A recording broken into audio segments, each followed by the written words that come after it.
of an older type apartment building. When they showed up, it quickly escalated. As you can see, we got a lot of wind today. That causes fire to expand very quickly. Crews got here, realized that it was a wind-driven fire. About 15 minutes later, they immediately called for a 211, try to put a stop on it. The wind was a factor. They kept the fire going and stoking it. We're glad to report that we have no civilian injuries and we have no firefighter injuries. We do want to thank our partners, the police, who are out here helping everybody evacuate, so we do appreciate the help on that.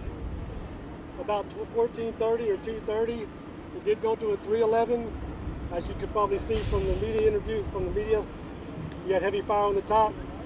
What made this fire so challenging is this is an older building which has no fire stops, or what we call firewalls. That means once the fire reached the upper floors, the wind took it and ran it down the entire length of the building, which is about 200 feet. 311 is about 65 apparatuses with support areas, and that's plus or minus about 200 firefighters to stop this fire from spreading to the neighboring units. I am happy to report we just tapped it out. That means that we've knocked down the fire enough that now they're going to start hitting the hot spots, doing our secondary searches if we missed anything the first time. But the fire is under control, and we report no injuries, either civilian or firefighter. Okay, so how many units do you think were damaged? There's approximately 40 units. It took off the entire top half of the backside of this building. So it was a challenge to get ahead of it. The wind was not helping because it's pushing the fire further down than what we could get to it. We did manage to stop it at the end, which is a contributor to these fire crews out here working really fast.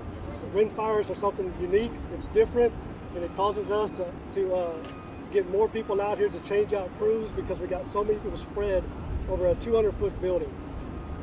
One of the guys who lives up in one of the units that was damaged just got home from work, so he's looking for his cats. Do you have any idea if pets have been hurt or anything like that? We don't have any reports of the pets, but we have a lot of bystanders out here that were interacting with the fire scene to get things, to move pets, people, things like that. So I would encourage them to contact some of the neighbors around here to see if they was able to do that. Sorry, we got here a little bit late. What caused this fire? Do we know?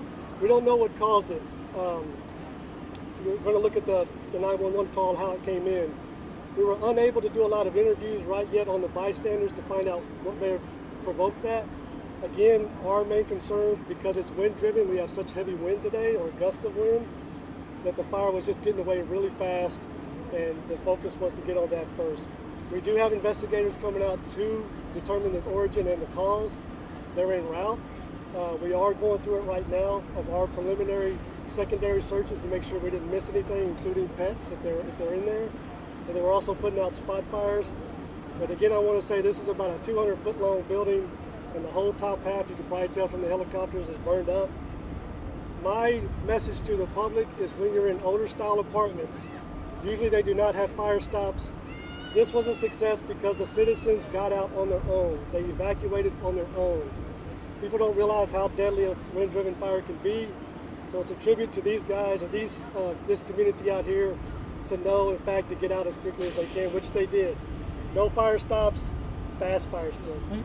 Tell me about that, how fast and how different it is because it's wind-driven by those strong winds that we've had this week.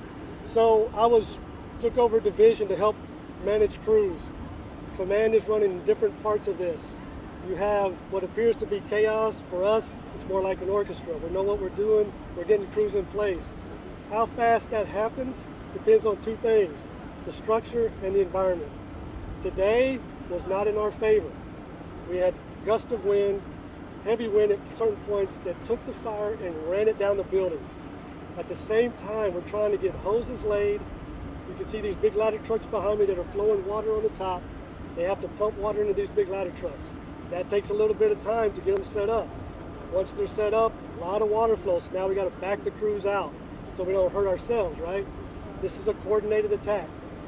They finally get the trucks up, they hit it, and they stop it. But the wind is still pushing the fire down this building. That's why it's so important for the citizens to get out. We cannot control that. We're in the process of gaining control over that push.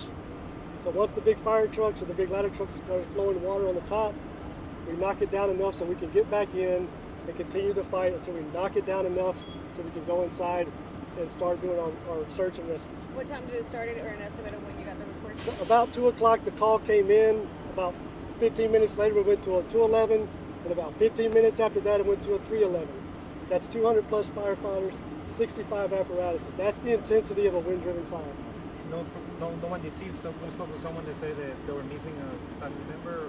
You haven't found anyone yet? We have not found anyone yet. Searches are what we call a secondary search. That's where we go back in after the fire's been put down to find if we missed anybody. They're doing that right now. So the report should be coming in as they clear these apartments. But you have about 40 units, give or take, that are completely destroyed. Both from the inside from the fire, and the roof is completely burned off. And then we had the heavy water come in here that just knocks the fire down and destroys everything in its path. But right now we have no reports of deceased, injuries, or death. Okay, so your understanding is that there was no one. They were all able to evacuate as of now. At this point, right now, that's what we know. That's yes, ma'am. So I don't doubt that they may be missing, but we have a lot of bystanders out here. Just wanted to make sure. Yeah, pets and neighbors and family members. You have a lot of bystanders on all these streets. So I encourage you, to set up a community liaison or something like that so they can talk. But right now, no reports of injury or death.